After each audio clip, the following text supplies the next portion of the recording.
Hey everybody, it's Fraser from Quantum here. I hope you're all having a really good night. And thank you so much for joining us this evening, where we've had so many amazing questions fed to us through Twitter. It's been an absolute privilege. And yeah, like the questions we've had tonight have been, or today, have been amazing. Like just genuinely really, really good, which has been really exciting for me and Jason to sort of sift through and try and figure out what we're actually wanting to talk about. So Jason, like how are you getting on? How's everything going from the game development side? Because I suppose a lot of people haven't like really heard from you and Mag recently on how you guys are getting on. If you want to give everyone some updates, and then we can start going through the Twitter questions. Let's go from there. Sure. So hello everyone. Good to be here again. Yeah, I'm doing good. I've actually just seen the movie June in the cinema.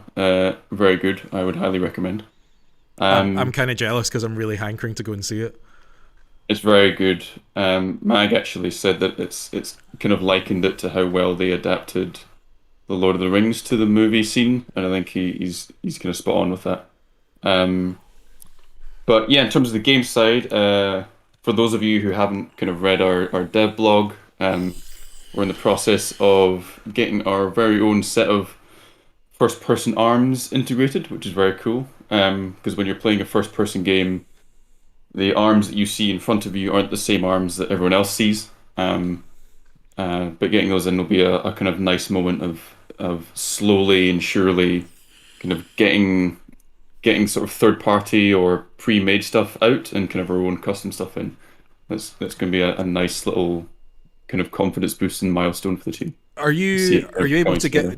to give everyone more information on like what that actually means? Like from like as I understand it with like how that works, but like people I think they just think that you've got just like a player model and that's automatically what you see, what everyone else sees. But there's a big difference in like what you see as a person and even like your what you see as an animation as Yeah, opposed to what someone else sees, even though it's the same technical movement. So there can you is give people some more info on that? there's so much like going on even just with like moving around in a multiplayer game. So let's take the first person perspective. So you're playing COD and you're running around. Um, you see your arms, you see your gun, your arms are moving around, you're throwing a grenade, you're reloading. Um, so all those animations are on their very own set of arms or mesh, which has to be rigged, which just means able to be animated. Um, they have their own set of animations. So although the animation another player would see you reloading is actually a different one than what you're seeing because um, what another player sees is a full set, like full human head all the way down to their toes and their hands. Um, but of course, you don't see that because you don't need to, and a lot of it is kind of performance based as well. And so for the third person character, which just means the character that everyone else sees, bar you, has to have all their own sets of animations as well that mirror and match what the first person character does. And they need to sync together. But also, if you're playing a multiplayer game, when I reload, other players, especially hostile players, need to know that immediately because that information needs to be translated in real time. And this is called replication, replicating animations. Um, and so, you reload in your first person, that has to send a signal in the code to your third person that everyone else is seeing, but it also needs to send a signal to the server and then bounce that to wherever the hostile player is seeing it. And that all needs to happen in a split second so players can make informed and real-time decisions. And it's a massive part, um, especially in competitive shooters, not so much in single player games because there's no one else watching you. And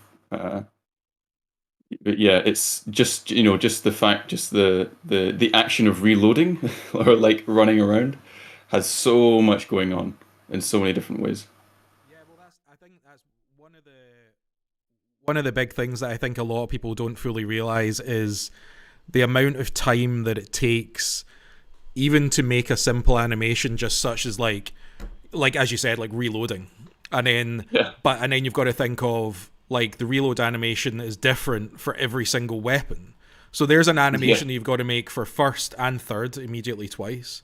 So then you've basically got your animators like non-stop Yeah. making these, and they'll break as well. It's not like they make it once Yeah. and then it's like cool, that's that done. There are It's, problems. yeah, there's always problems. I suppose one of the funny things is that one of the things that we've now got set up is multiplayer for us to run around in and test things and do certain things. But do you want to tell the guys what happened when that first went out? Because I kind of find that kind of funny, but it just gives an insight into games development. I mean, Um, which one, which problem? I The think the one I'm referring to is the one where you guys thought it was all like he was like, yeah, it's all good to go, right? Let's push it live, and then you jumped in and it was like, this is all broken. Oh yeah, yeah, yeah, yeah. Well, basically, one of our programmers on the dev team was like, this particular thing is perfect. It's like it's crisp, it's clean, it's everything you want in the thing that I've made.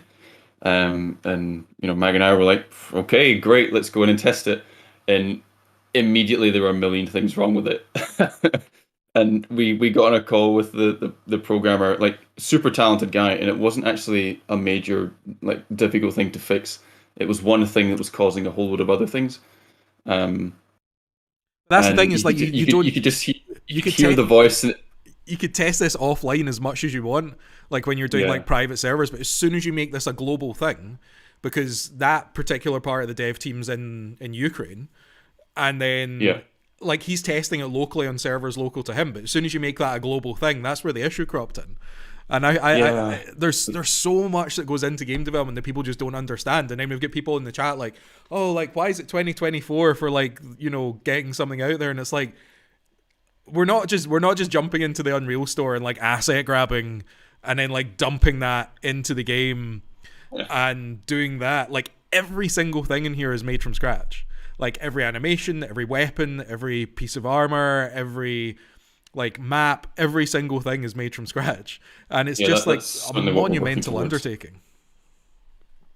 Yeah, it's like, things can work absolutely perfectly in the editor, which is, you're like in the at the coal face of like Unreal Engine, for example, where you can change and tweak things. And then you do like a local server, and then okay, it's a little bit different, but it's still more or less the same. And then as you say, you boot up and connect with someone. Mag's in America just now, and you connect over at him, and then there's thousands of issues, or there's no issues, but in the editor there were loads of issues, and that's not so even problems have problems based on the environment that they're in.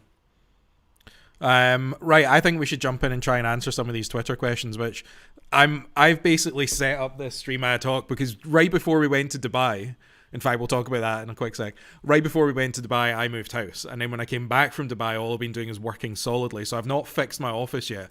So normally when I do a stream, I've got like screen one, which is like 27 inches of beautiful goodness, another one which is 27 inches, and then my laptop. And all three of them are displaying different things. But unfortunately, I've literally got this, which you can see. So I'm trying to do everything through here. And Streamlabs is a fickle girl, because as soon as you do something that it doesn't like, it just throws the whole thing out of kilter. So like, if I click on a window, Jason would freeze and it wouldn't pull him in properly, and it'll be stuck in some position, which is really weird. So I'm going to try and actually read the. Do you know what I can do? I can actually use my phone for like checking and jumping into the Twitter questions. Is there any questions, Jason, that you like that you want to go for first, and we can start there? Sure. Yeah, so there was one that was it just so happened to be at the top of when I happened to look at the tweet. There was Who one who who, from who was it from? Yeah. yeah, yeah, yeah. At Michael Valley 77. He asks, Cryo War looks to be giving you some competition. Why is your project superior? Um, and first, this may sound mean to say off the bat, but let me explain, is I don't think they're giving us competition. Um, but I also don't think it's correct to say we're superior because the two games are just not they're not comparable. For those of you who don't know what Cryo War is, it's a top-down mobile game, kind of point and click arena battler. I think there are three players that fight each other, kind of like League of Legends style or Dota 2, in a small arena in a Yeah, but top-down perspective I was having a on your look at it mobile. earlier. It actually looks, for what it is, it actually looks pretty cool. Like Yeah, I it quite looks like pretty that style cool. of game as well. Yeah, it looks pretty cool, but they're just so very much not. They're not going after the same market, and people, you don't typically play intense PC or console games over as a choice between playing mobile games. I think vast majority of people when they play mobile games, they're waiting on a bus, they're on the bus ride, people are 10 minutes late to a meeting and they boot up Candy Crush. I think very few people are sitting around saying, what do I want to play tonight? The new Battlefield or the latest Candy Crush update? I know, Um, like for us especially, like I I can't remember the last time I played a game on my mobile. Now I'm not saying that like mobile gaming is not a big thing. Like there's a lot of people, but it's situational. Like you yeah, said, it's entirely situational. Like when we play games, which we actually for the first time in like how long? It was like it must have been half a year or something. like it must have been like 4 months at least, if not maybe five. Like we used to me, Jason, Mag, Jamie's other brother Rossi, Bob occasionally. Um, when lockdown was going on, when all of this started to get like birthed as an idea, we were playing like a lot more games, and it's all like we've always loved playing the first person shooters. It's always been our bag, and it's what we like to do. You want to actually sit down and like it's much more immersive. Like the graphics are better, the fidelity's better, the user interface, the way that you interact, especially like because I used to play a lot on consoles and now I don't because I started off PC gaming when I was like tiny, and then I went to consoles because I was like, oh, like Xbox, and then it was like it's more sociable and it was like less of a pain in the ass. But then the PC gaming side of things picked right back up because it made it much more interactive. It made it much more sociable. Discord came along. It made it really easy for people to like talk and work together and do all that side of things, which the consoles were really good at because you literally got it all in one package and you didn't have to worry Yeah, about all these different things. But yeah. when TeamSpeak was awful. exactly, and now I'm back playing PC gaming again, and I'm much happier. And like, see, when I jump back on to play a first-person shooter on console, I hate picking up the controller because I feel like I've just like lost a limb, and it's just it's more difficult. But a lot of people like it, and that's the thing. Now that we've got so many cross-platform games, like a lot of titles now are cross-platform where they originally weren't. Like Apex is a great example of that. Modern game, still massively played, hugely competitive. And when it first came out, it was Xbox only. I think then PS4 came along with it and it was on PC, but they were all separate and it was separate communities playing with each other. And now it's cross-platform. It's a much more immersive experience when you're playing on the big screen or if you're using a VR headset to like give yourself this projection of a big screen. It's just a different experience, and that's why I think, from what you're saying, it's not the same thing. We're just not. It's not even. It's not comparable. Yeah, I mean, I'm not, mobile games are great and they've got some really cool games and ideas and a lot of talented people working them. So I'm not throwing any shade at mobile games, No, not at all. but I think they're just the two projects, ours and CryoWare, they're not comparable. No, not at all. Not at all. Um, right. I'm gonna. I wanna. I want to answer one which was it comes up in the top of my feed when I look at it on Twitter. I don't know if everyone gets things that are ever so slightly different. So it's from Chinese Mobile Legends or Chinese at Chinese, and he said, "Did you ever think that the seed of the idea will grow to such a beautiful flower that reaches out to so many people, changes their lives, and gets them excited to fulfill their gamer fantasies?" I it's a weird one. Like I'll start answering this, and then Jason, you can jump in. But for me, Sure. when I had the idea of this, which was earlier in this year, because I was just looking at how all the smart contracts were operating on Binance and Ethereum and all these types of things. And I've always been into crypto. I've loved the idea of it. I've loved the idea of decentralized finance and sort of taking the power away from banks. And when we were playing all these games in lockdown, that's when we came up with the idea. And I knew that we were onto something when everyone who we approached to work with us initially out the gate, none of them had a hang up about it. Shadi being the best example of that, because contacting someone like him and then going, we need art direction for this, we need art capabilities, we need designers, we need concept artists, we need all this. This is what we're doing, this is where we're making our money, this is how it operates. Totally get if you don't want to be a part of it, because of like crypto's got, issues in some certain respects, or it has, but now I feel like it's starting to clean itself up. It's got a much better public image. But when he turned around and he was like, "No, I'm in," and I was like, "Okay." And then we've had like our game director come to us, and then our tech director come to us. And when these people are coming to us, you're onto something. And when you see the size, even just the sheer scale of like, we don't have the biggest community in crypto. Like we don't. But it's growing on this beautiful, consistent level right across everything through Telegram and through Twitter. Twitter especially has been growing like crazy, and I love seeing that. Just this beautiful organic growth, and we've just got such amazing diamond-hand community members who totally believe in what we're doing, because they're gamers at heart, and they realize that the reason that we're doing this is to make a fairer gaming environment for gamers where they own the items that they own. So I kind of like, I've always known that this would grow to be what it will be, and it will grow to be something. I'll look back at this video hopefully in a couple of years' time, because this is our first YouTube video. So if there is issues, I apologize. I'm not perfect. I try my best to get things right. But I hope I look back at this video in a few years' time and go, wow. And I know that we will. I know that we will look back on it, and I'm so looking forward to that point where I can look back and go, I knew this was going to be the case, and I'm humbled to be in the position that we're currently in. But we wouldn't be here without our community. We wouldn't be here without our mod team, and it's very humbling. And Jason and Mag, who are our two principal designers, do an utterly phenomenal job.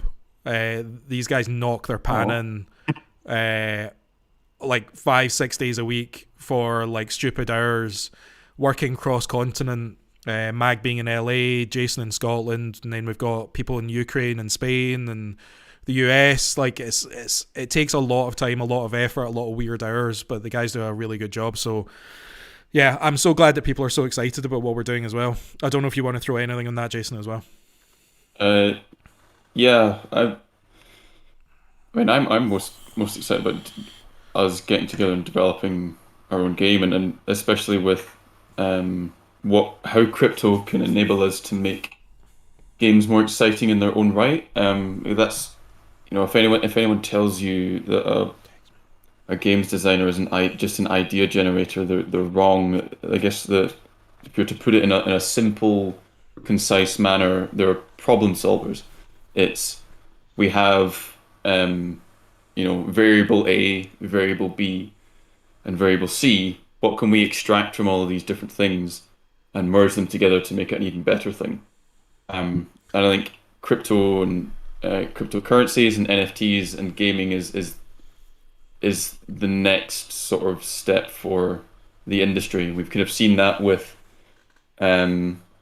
Steam and Epic acknowledging it, even if Steam says they're not going to kind of list cryptocurrency things. They're kind of acknowledging that this exists. Epic is kind of onboarding it.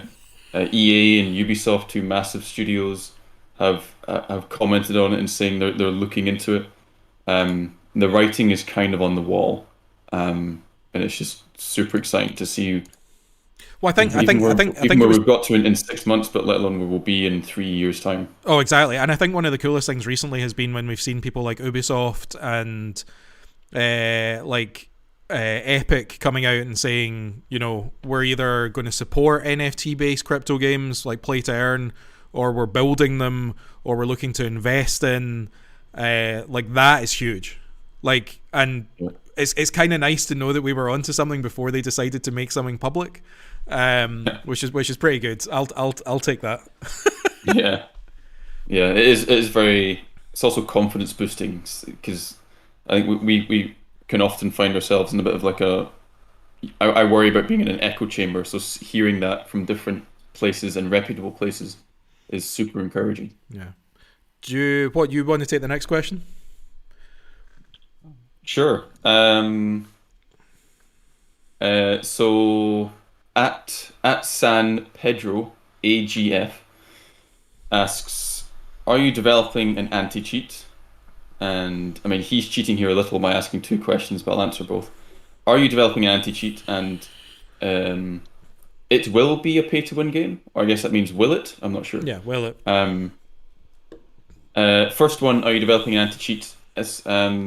Which we've discussed internally, and it's going to be a massive kind of anti-cheat and quality testing are going to be two massive parts of the kind of mid to later stages of the project, and they're only kind of mid to later because that's typically when they're done. Because there has to be something there to test, and there has to be something to work in anti-cheat software into. But I don't think the best strategy is to develop our own bespoke anti-cheat. There are, there's a fair few I can name off the top of my head, specialized companies that integrate anti-cheat into game projects. And I think it'd be silly to divert so much of our resources, time and man hours and financially into developing our own from scratch. Yeah, when there's these companies out there who specialize in doing it, it's like I could go and I can make my own paint to paint my house, but like I can go and buy paint that people have been making for like 100 years that works perfectly. Yeah, they can probably do it better than us, to be honest. And I don't want to use the resources to get to the stage where we can do it as good as them. It's for the same reason that a lot of companies use the Unreal Engine or Unity, because they're such good engines, and it doesn't make financial or business or project sense to develop your own bespoke one. But it is a massive part, and of course there will be some work to take the existing kind of third-party specialized anti-cheat software and work it into the game. That will take time and effort, but nowhere near as much as developing your own, as you can obviously imagine. Yeah, if we were to do that, we'd just have to divert just some amount of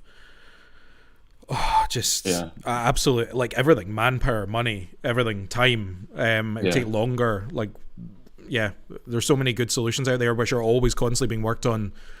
Like, why not use ones that have been tried, tested, that have way more? Like, if we went down the road of trying to develop our own from scratch, we would end up with a system that wasn't comparable or as good as these ones. It'd be like making our own game engine, like you said. It just wouldn't make sense. No, I'm gonna answer a question from Beehaves, where he said, when you say Project Quantum is the first AAA NFT gaming platform, what do you mean? As there are so many saying they are the first AAA games. Also, you said the last time we cannot list on Binance because of tokenomics. What do you mean exactly? Good work, team. So that's sort of like, it's two questions again, but I'll go through them very quickly. What we're saying is we want to be the first AAA first person competitive like extraction royale game. It's not battle royale, it's extraction royale, which is getting in, fighting, finding what you need to do, and getting out before it all goes horribly wrong. And the thing is, we need to make it fun. But there's lots of, since we've started this, there's now quite a lot of games or companies or tokens in the crypto space who are saying they're making AAA titles, but then a lot of the time when you look at them, they're not AAA games. They may have AAA quality in their fidelity, but they don't have the scope or the scale of a AAA title. There's quite a few of them. Then there's ones which have too much scope. But the best thing about this is that it shows that there's a lot of room in this space. There's a lot of room to grow. And there's so many people, like the more people that get into doing this, the more games companies that come into crypto to try and build a fairer player environment, the better. Because it gives us security in what we're doing. It makes it more popular. It makes it more easily adoptable. If someone's playing one other game, then it's easier for them to jump into another game that's based like this as well.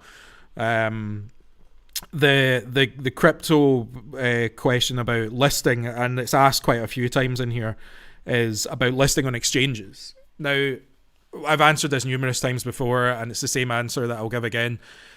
If we were to go on a CEX or were to go on Binance or something like that, what we would have to do is essentially lose our tokenomics. And our tokenomics is what does a few things. It rewards our holders with the reflections on the buy, the sell, the move transactions. It gives us the finance to build the game and to continue to support and build the game going forward. So, because this is a live service title when this comes out, it means that we will start with something really, really cool, very focused, and then what we want to do is build on it. The same way as like when Apex launched, it had 8 characters, and now it's got 16 or something, Jason? There's more than that now. Like, there's just this raft of characters. Yeah. There's way more weapons. There's different maps, and that is what we mean when we say live service. Is that it starts off with something really cool at its core that plays exceptionally well, and then it builds from there. But in order to build from there, then you need to continue taking finances in. And one of the things that we're trying not to do, because the way that Apex or the way that Fortnite has made their money is by selling people an in-game currency, which is a sunk cost, and then moves into loot boxes. That's how they make their money, and that's how they continue to make their money. But for us to make our money, we rely on players trading with players. The economy, the game economy, setting its price targets on what they think an item is worth, and then we take a tiny percentage of that transaction. So if we were to go on a CEX, yes, we might get increased volume. Yes, we might get more crypto people buying and trading the token, but that's not what we want. What we want is gamers looking at what we're doing and investing into the token to hold it as an in-game currency for them to use, and our tokenomics remaining and working the way that they operate. I think, would you agree with that, Jason? Yeah, absolutely. I suppose the thing is, if we go on a CEX, we're still operating on PancakeSwap at the same time, we essentially lose the way that we make money to make the game. So this is our business model, and I love the idea of people lose their reflections as well. Yeah, people lose the reflections. That goes out the window. We have to think of a different monetization strategy, which we don't want to do if we want to stay free to play, because or I wouldn't want to if we want to stay free to play, because then you start seeing things like battle passes or loot boxes or some equivalents to that. Whereas this is a much more kind of organic way. And what I love about the player-to-player economy is that we're not making a whole bunch of cool items and a whole bunch of gameplay impacting items that you guys are having to come to us and go and buy off of us. You guys are finding it, crafting it, making it, stealing it off of yourselves, setting your own prices, negotiating amongst yourselves, and it's all kind of driven by you guys. Just such a nice organic way to do it. The only way I see potentially us selling you things is, or one of the main ways is certainly, possibly the only main way really, is cosmetics. So kind of cool skins, because they're not gameplay impacting. Mag and I have we all have a pretty hard stance on locking kind of gameplay impacting items behind paywalls. That's just not conducive to a good game. Yeah, that's the thing, is we don't. The whole reason we I started wouldn't this want is to to get lose away all from loot that boxes. because of having to lose our tokenomics to list on a chart. Yeah, I mean, I think you've said it a lot of times before. You've certainly said it to me, Fraser, and correct me if I'm wrong at any point, but the vast majority of projects that do list on a big exchange, they have a big kind of artificial pump and they reach their all-time high, and then there's just a massive profit taking, and then the project Yeah. kind of ends up worse, or kind of trickles out of existence after that. Yeah, I've seen Um, it. I've seen it out of all the projects that I tracked, and then of all the listings that were done, which there was somewhere in the region of like 30 something listings across numerous projects. 94% of the time it was detrimental. And I spent time tracking it and watching it because we were getting offers from different exchanges, left, right, and center, and we still get them all the time. And it's not the road that we want to go down. We've got a really fun question here actually from Thomas Kenny, right? I quite like this one. And it is, if the team at Project Quantum were to play any PvP tournament between each other, who would come out victorious, oh and how would no. they celebrate the win? Well, I mean, this doesn't have to be a question. This is because this can be something we do. I think the fun thing is about we because we all play, like Jamie plays on PlayStation because he's just not bought a decent computer to play on yet. Like, he could go and buy one tomorrow, but he's just not got it. And in fairness to Jamie, I have been giving him slight shit about it recently, but he's just had his kid, so he's like really focused on that, and he's like the best dad ever.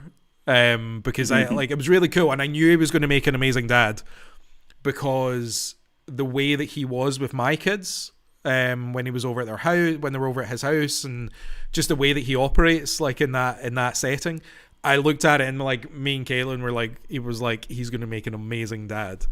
And he's just like, he's so focused on that, and that like that time that you just can't get back right now. So like, yeah, I don't blame him. But yeah, like Jamie plays on PlayStation, Jason, Mag, and I play on PC, but we because of the ease of jumping in, we predominantly play Apex together, and we enjoy playing it. I've tried to convince them to move over and play some Modern Warfare with me, but yeah, they're not down for it. I think if we were to play a PvP tournament, we'd probably play Apex, and to be honest, I'd probably win. Knew that's exactly what you were going to say. It might actually be a fun way of. Yeah, that could be a fun little like streamer video. Yeah, I've thought this. I've often thought this for a while, that it would actually be quite nice to jump into like arenas and stream arenas, because we could do 3v3. Mind you, I don't know how we do 3v3, like with three of us versus another three people that you want to play. I've not even ever looked at that to see if that's possible to just do like privately. I think you can do private arena lobbies. Well, if we could do that, that would be amazing, because we could do community versus devs. That'd be fun. Oh, that would be horrific. We'd probably just get smoked. Because we just don't have time. Like we said, like the first time we've properly played with each other recently was yesterday. And to be honest, Jason, I'm probably going to say to you, like, once we get off here, I wouldn't mind playing some Apex. But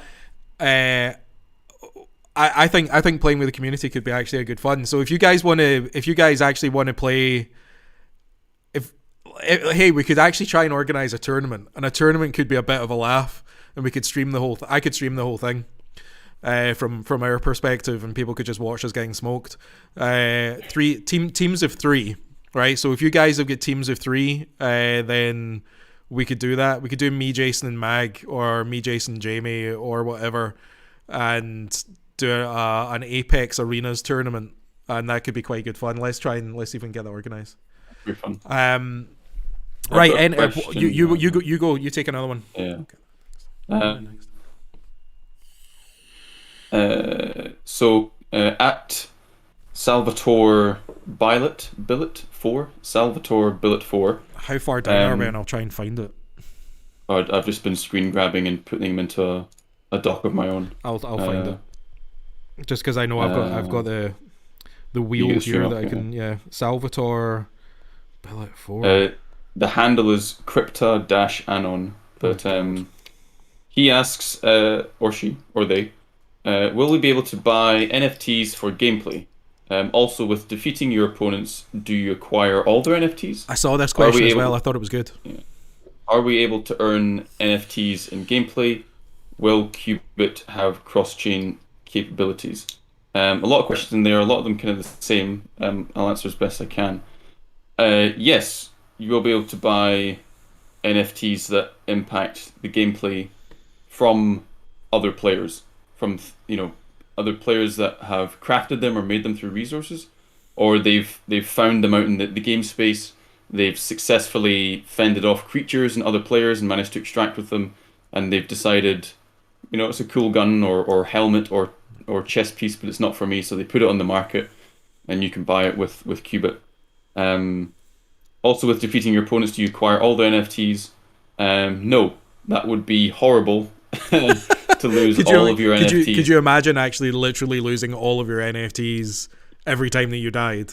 Yeah, that would be horrific. I mean, dying in games is bad enough. Dying in games like Hunt Showdown or Escape from Tarkov, where you actually do lose something, is worse. Dying when things have real world value is going to be even more of a challenge to balance, and it's something that is very prevalent in our minds. Is it is not making death feel so punishing.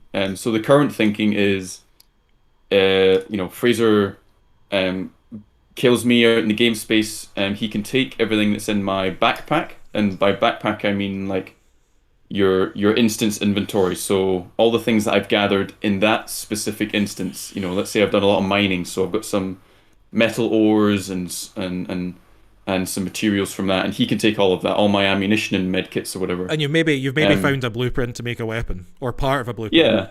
Yeah. Just anything that I found in that specific instance that he is also in, he can take from me. But you can also take one out of the 8 Modex pieces that I wear, which is randomly chosen, by an algorithm in the game, and that he can then take. And once you lose one NFT, in this fashion, you can't lose another from that instance.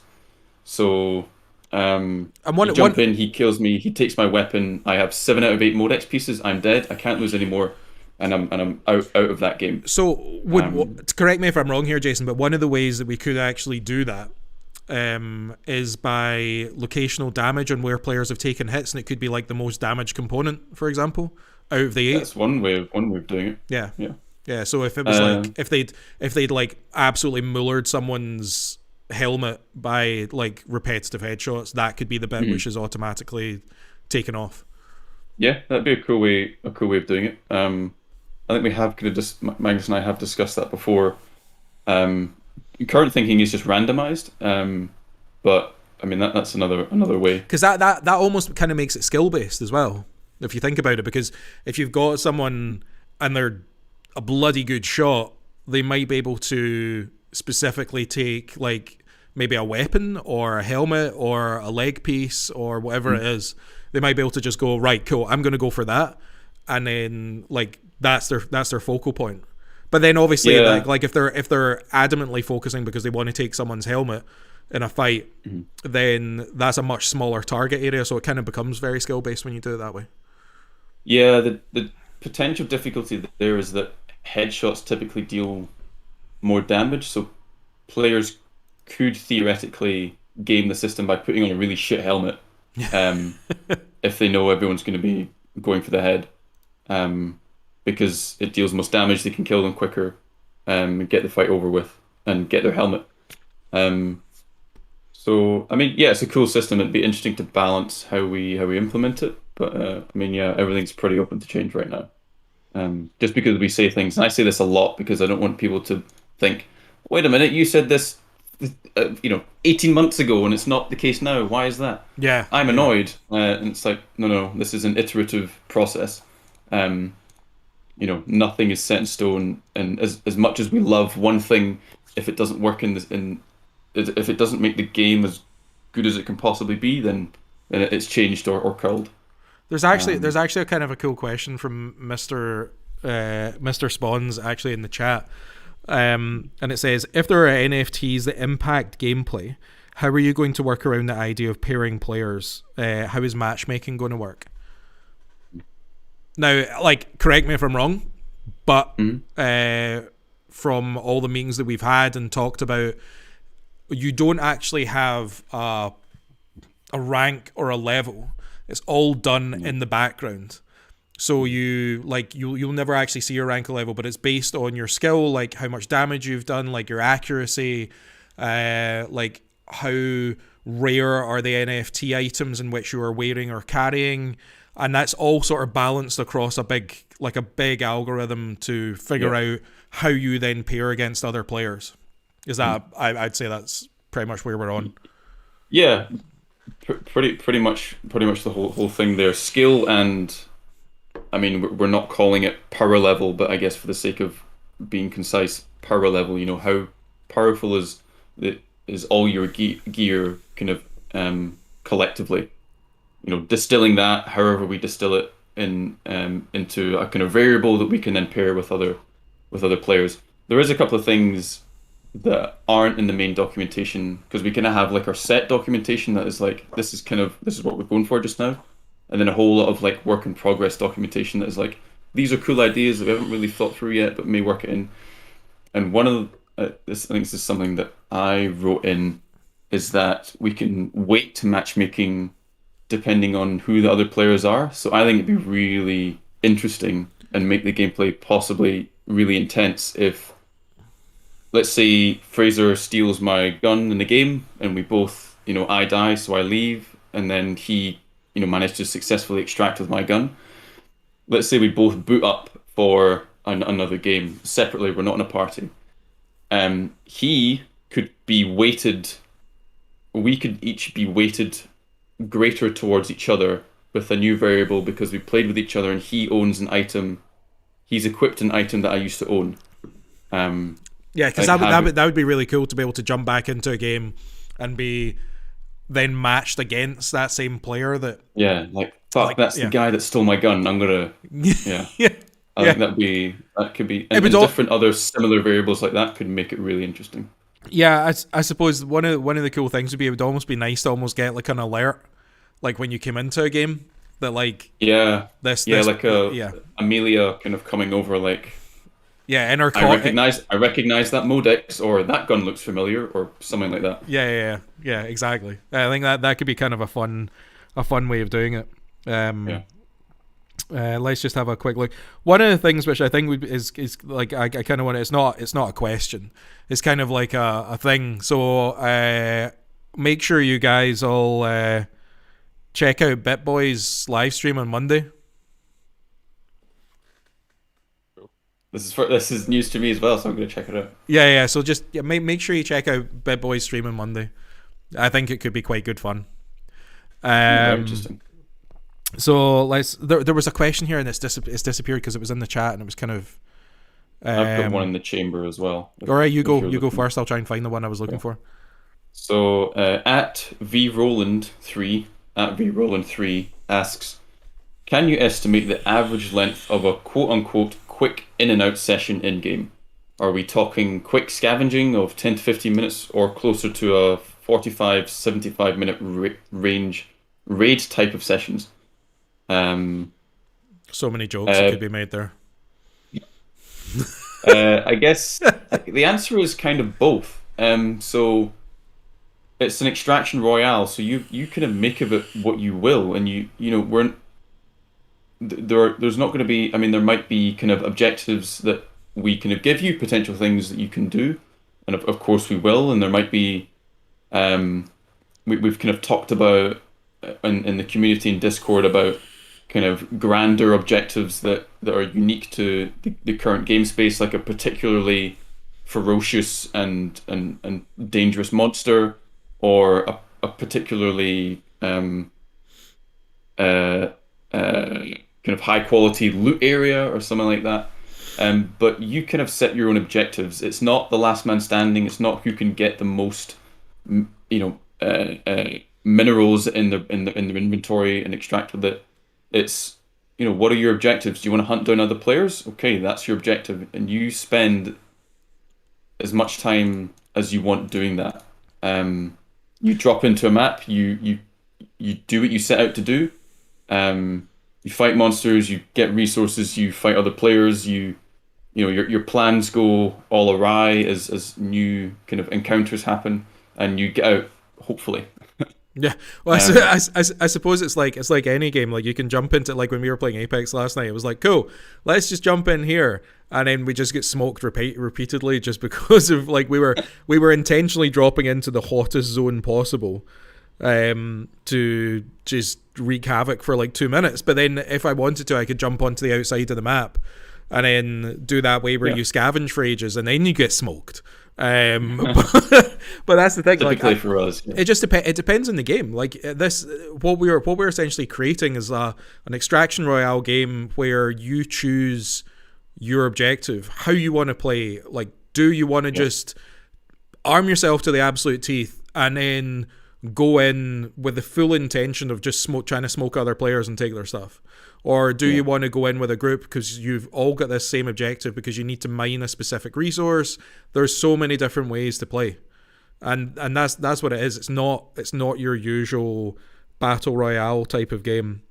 There's a cool question in the comments actually that I want to go to, which was from Akomas, and it was, will there be seasons or resets in the game to keep things fresh, or will there be a consistent influx of items over time and older items just become trophy/collector's items? I suppose it's kind of like what I mentioned earlier, which is that because this is a live service title, it's always going to be ever developing and ever evolving. And the way that Jamie writes in particular, and also like we've actually just hired a new writer to work with us, who's actually a community member.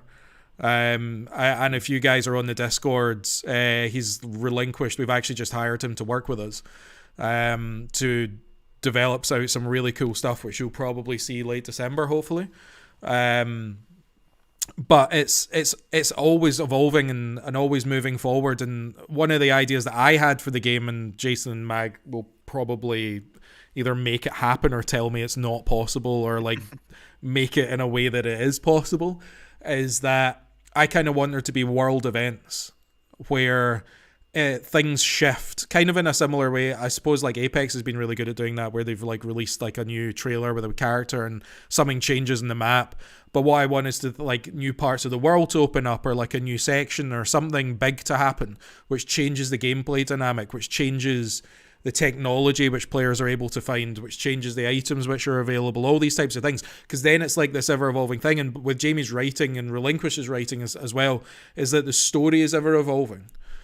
So by adding more narrative to the game and more content that way, we're always able to change the content in which people are playing, in which they're enjoying, in which they're experiencing, and the items and all of this stuff, to keep it fresh, because you need to keep it fresh. If you don't keep it fresh, you die. It's like if we were playing if we were still playing the Apex Legends that came out on day one with the same 8 characters or whatever it was, we wouldn't be playing the game, because you would get bored. You want things to be fresh. So that's absolutely, things are going to change and evolve over time. I don't know if you've got any thoughts on that, Jason. Yeah, well, as we said, it's going to be a live service game, so we release a kind of launch product after alphas and betas, and from there, that kind of acts as our jumping off point to expand from there. And we want to have different biomes. Perhaps we release with a small subsection of biomes, like kind of jungle, forest, or desert, but then we can introduce snow and arid and tundra and mountainous, whatever. Well, I think one of the things, the evolving story as well. Which one of the things which is really important to highlight here is that we are trying to do something with our maps that's not really been done before, especially in this type of game, which is the procedural generation. Like, we're working with a tech director who's basically specialized his last like 6 years in developing the technology for procedural generation. So that means every time that you jump into a map, the map's different. It's not going to be the same map that you played before. Everything's going to be a bit different. Everything's going to be in a different place. Everything's going to be moved around. And that's one thing which is really exciting about this, and we've not actually really spoken much before. Can you explain to people like how procedural generation works? Well, it's definitely not my speciality. I'll take a bash at it first if you want. No, it's okay. So how we're thinking of doing our maps and procedurally generating them is by building modules. So let's say a building and its kind of surrounding grassy terrain is one module. If you think of that like a Lego brick, and then there were Lego bricks for a forest area, a kind of grassy and forest area, a mountainous area, a hill, a cliff, another building, a bridge across a river. Um, and you have all those, and you have your procedure generation algorithm. They are kind of stitched together for one game, in a certain fashion, depending on the algorithm, because you want the map to make sense, not a building kind of half sticking out of a cliff that's half sticking out of a river. That could be fun. And then it, and then you at the end of the game, those are all kind of unstitched, rearranged, and put back together again. So we don't want any one. It's kind of like a that's quite like a roguelike aspect of a game. If you don't know what roguelike is, have a look on Google. Um, so that no games feel different, and this impacts the gameplay and actually makes it more accessible to new players, even more so because a hyper experienced player can plot out a route for the hyper optimal route to find and kill players, or to find and get resources, or to find and kill monsters. They still have to explore, they still have to venture out into the unknown as well as every other new player would, to keep that gameplay loop fresh. So that's certainly one of the ways. Also, I think in that question there was talk on like weapons and items kind of becoming like collectors things, and that's a really cool aspect as well, because the really crummy rubbish water pistol does no damage gun that you get as your first weapon might be the first of that weapon that was ever made, and then as the seasons go on, perhaps we discontinue that line of kind of make and blueprint of weapon, but of course new ones are added in. So as time goes on, old weapons that you think are kind of rubbish or that you don't like the look of actually become really kind of valuable because none of them are being made anymore. But that's really plays into the NFT history aspect as well. One thing which I was actually going to talk to you and Mag about offline, which I thought I would just bring up with you now just for a laugh, was do you think it would be possible if, say for example, like you're talking about, like an older weapon there, to almost disassemble or destroy it or break it down into parts and then update sections of it with a new blueprint to change it? Yeah, I mean, of course, that's entirely possible. And I think it's Mag and I have talked about kind of dismantling weapons or NFT weapons as a way to one of the ways to control asset inflation, because that's going to be a massive part of kind of design consideration as well is asset inflation. One of the ways you can do that is by breaking down weapons or items that you don't need anymore or you don't think would go for very much, but what they're made of, their materials or components are still useful and you want to use them in something else. I think it is definitely is something that is currently in the kind of solid, so to speak, documentation. Whether or not they're kind of broken down and can be remade or like upgraded, I'm not sure. The current thinking is, once an item is made, it is made. You can dismantle it and take it apart in its pieces, but once it is in that state, it can't be made even better from there, if that makes sense. It can't be kind of upgraded to its next tier. Well, I think one of the cool things, like we talked about it a lot when we were in Dubai as well, was the fact that by building the game the way that we're building it, by doing it the way that our weapons are going to be done and everything, the way that everything's going to be made, is that an item may not be the best item in the game. It may not be the most powerful weapon, but because of who has previously owned it, because of a certain battle or a PvP tournament or a competition that it was used in, that item will hold more value.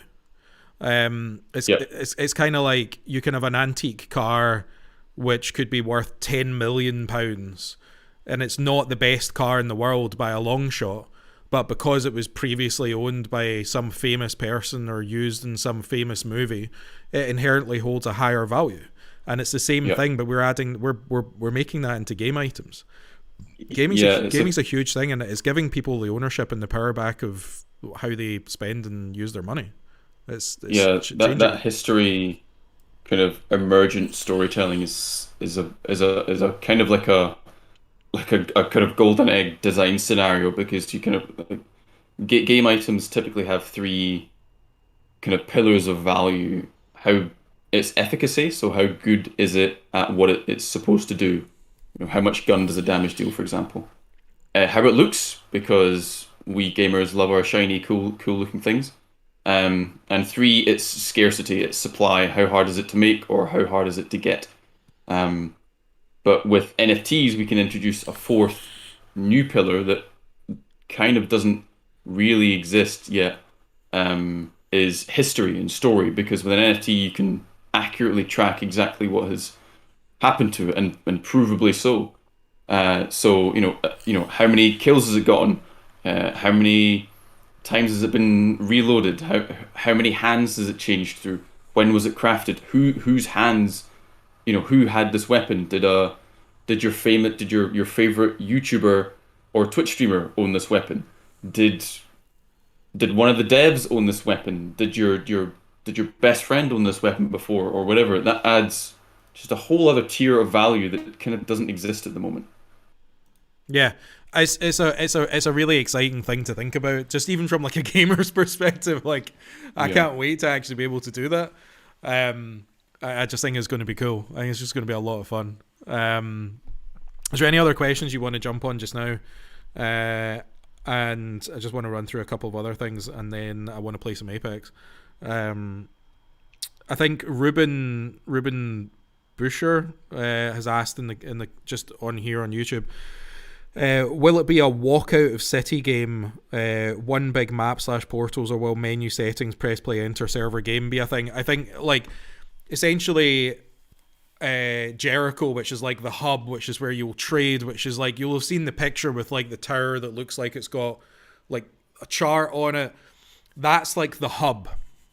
That's where you'll like meet your Yeah. friends, and you'll load in, and you'll load in with your squad, and you'll have your own little bit where you store stuff and do your own thing. And one thing that we've talked about is actually having like a clan area available in there, where you could like, if you are a clan and you want to build your clan and get more people into, you could essentially have your own area, and you could grow that area to be what you want it to be. Even things like being able to display like your NFTs, like so being able to actually like show them off, like and like have that as an area, and you could invite people into that area who weren't part of your clan, so they could see certain things but not like steal your shit. And then from there, if you look in the back right hand corner of that image, and look up into the sky as well, you will see what looks like a big engine, part of the engine of the ship, which has been repurposed and essentially just turned into a gigantic railgun, where players load into pods, and then this railgun like shoots them out into the world, and then that's how you get into maps. So essentially you and your squad would go to the jumping off point and load in, and then get shot off into a game. It's like a nicer way of doing it, instead of like start, press, play, pause, like all that. It doesn't work. Like, you want it to be that sort of community vibe where you've got that like hub, the jumping off point before you go into a game. Jason's probably like, you've just added on like another 150 hours of work there. Thanks. No, you're okay this time. To kind of go through the basic loop, the game loop. It's you start, you press start, you hit enter through the title screen. You boot in.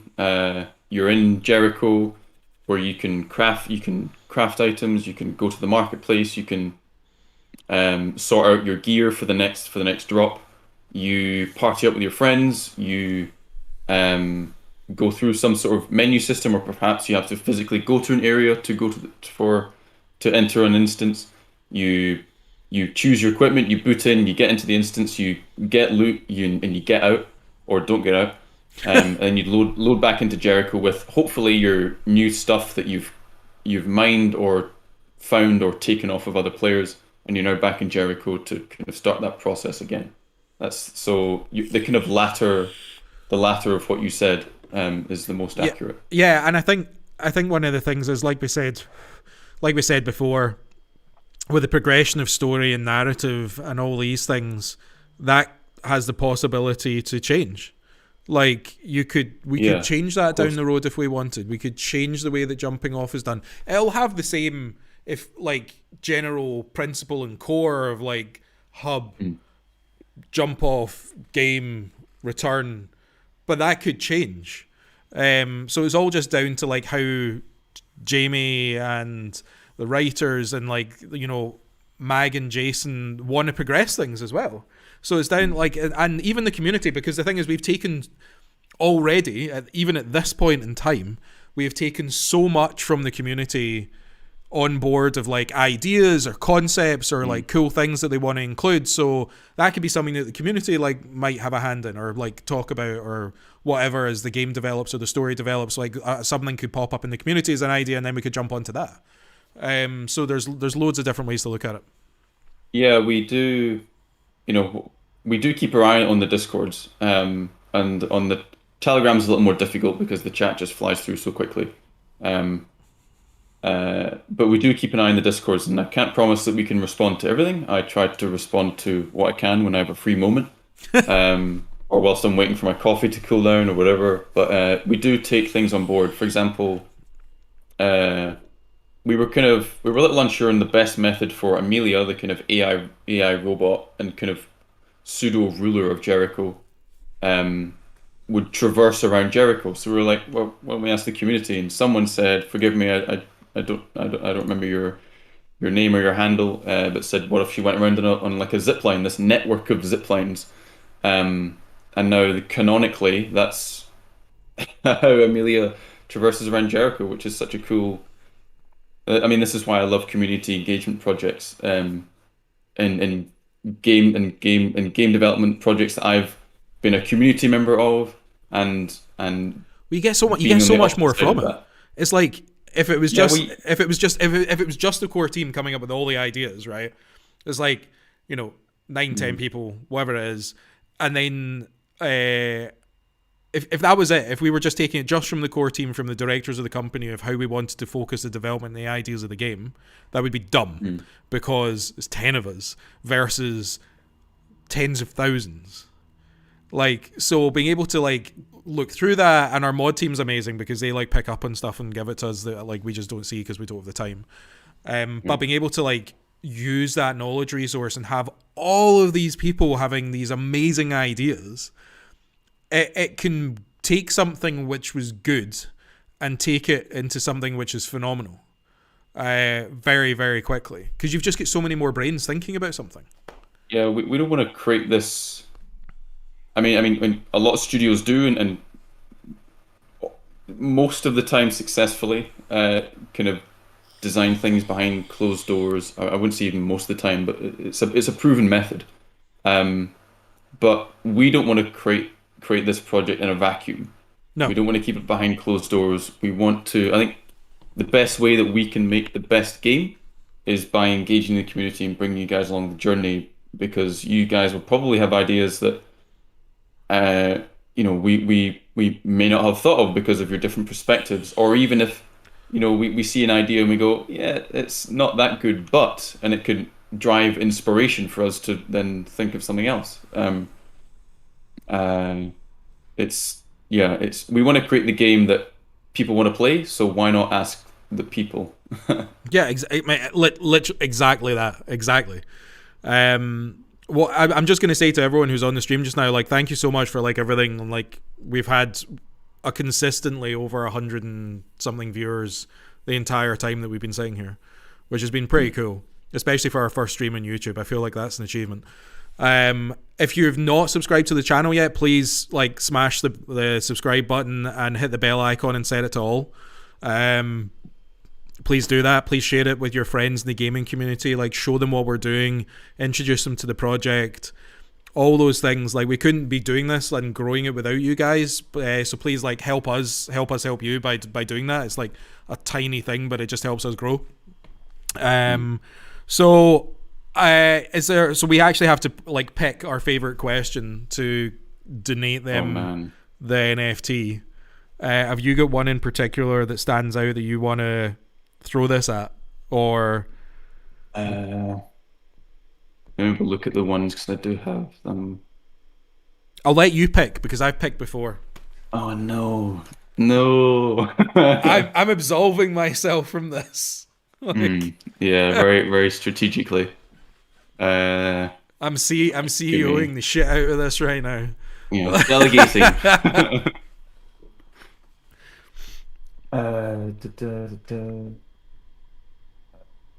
Trying to find the ones that we actually kind of answered.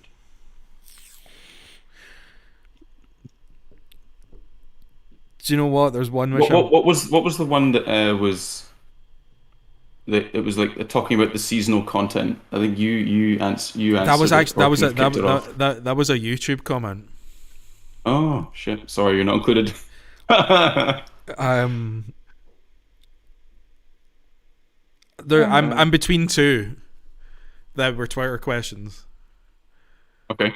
I'm between the B has one, which is like talking about are we the first, like, you know, the first AAA NFT based game, and the one I'm actually sort of tending to more is the one that I think is more comical.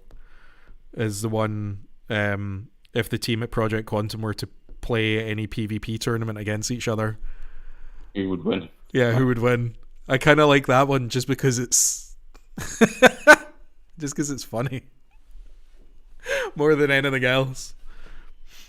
I think I'm going to choose. It was one of the ones that I asked, because it's so important, and it's a question that I keep seeing in the community, in the discords and the telegrams, and it was that by uh, at Salvatore Violet 4 asking, will be able to buy NFTs with gameplays, and also will defeating your opponents Yeah, that do was a you good question. acquire Actually. all their NFTs? So, dude, if you're Um, if you are watching this, please send a DM on Twitter. We will try and send you one as well. Jason, please take note of that question and send it to I Caitlin, have. and then Yeah.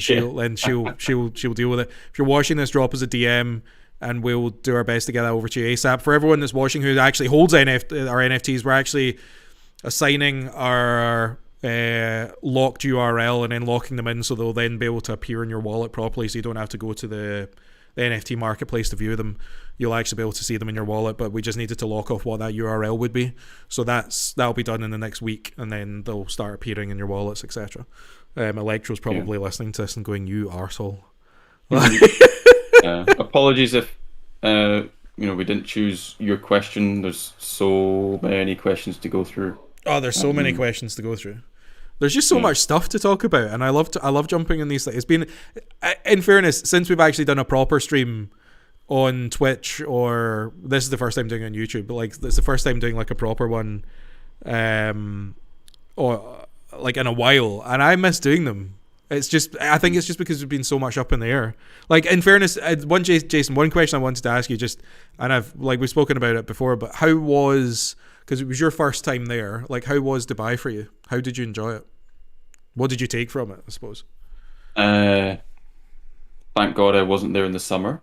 Was the main one. When I landed at 3 a.m. and I looked at the kind of thermometer that was on like a digital clock in the airport, it said 30 degrees Celsius at 3 a.m. So very happy I didn't go in the summer. Very, very clean and safe place, and there's so many people working in the crypto space that are there. I think it makes sense for us to build a strong network in there, because there's so much going on in Dubai surrounding crypto. And whilst we're kind of like a half and half project of game and crypto, we got to keep tabs on both. Yeah, And absolutely. being in that space will be massively, I think will be massively profitable. Yeah, it's Dubai's just this amazing For hub. network building, I mean. For when it comes to crypto, this is the fun thing about Dubai, is that they are so far ahead of the game.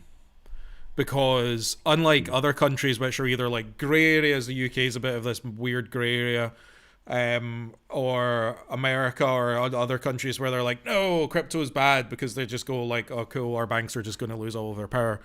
Dubai is like leagues ahead when it comes to like legislation and like licensing and doing different things and their support. They actively want crypto companies like us to be in Dubai. Like that's what they want, and that's what they're striving for, and that's why like me and Caitlin and our kids, we're actually moving out to Dubai. We're moving out in January, and we're taking Quantum out there because it makes sense. It means that we're not in a we're not in a grey area, and it means that like we are fully like regulated and looked after, and like they want us, and it's the ecosystem and the support. Like even just being around all of the people who are constantly there to do with crypto, to do with gaming, is huge. It's a very exciting place. I'm just really not looking forward to the summer, so I'm planning on escaping when it comes to summertime. I come back to the UK for like 2 months over that like holy crap it's hot period, or just go somewhere else, Switzerland, which is one of the other places which we'll be working as well, which is going to be great fun. It's going to be really, really good fun. One thing I want to say just before we sign off is there's been lots of questions flowing about in the chat, and I've like just been passing them over. There'll be more information about onboards coming next week, which will make it much easier for you guys to get all of your friends and family or other gamers who you just really cannot be bothered explaining the whole process of trying to buy crap on PancakeSwap. To once that's up and running, that's going to make it so much easier for you guys. You'll literally be able to send them a link. So there'll be more information coming about that next week. But what I want to finish with is, before my voice completely goes, is to say a massive thank you to everyone who's watched the stream tonight. Every single person and I'm really jealous of your water right now, Jason. I'm totally hankering for one. You remind me when you said that. Yeah. Well, like massive thank you to everyone who's watched the stream tonight. Huge thank you to all of our community. Big shout out to Shard for like moderating the chat and deleting crap and like keeping it under control. Awesome. Like guys, say a big massive thank you to your mods when you get a chance, or if you get a chance. They do an amazing job.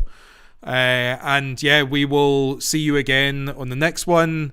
And I think we're probably going to have to get that PvP tournament organized in arenas. I think that could be a lot of fun, and it could be a really good fun thing to stream as well.